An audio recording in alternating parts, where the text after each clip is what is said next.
मोरू पतंग मत लगाओ भाई, तबीयत बहुत खराब है यार। 103 डिग्री बुखार है भाई। तुम रहने लगाओ, तुम तबीयत खराब हो ना है भाई पड़ी।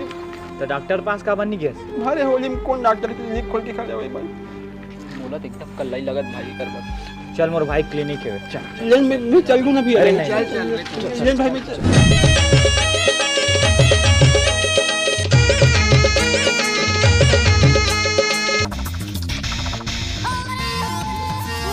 हमें लगा इस बचना है तो इतना दर्द तो सहल पड़ी। नहीं। अब कैसे लगत? अब ठीक लगत भैया। ठीक लगत ना? हाँ। उठा रे।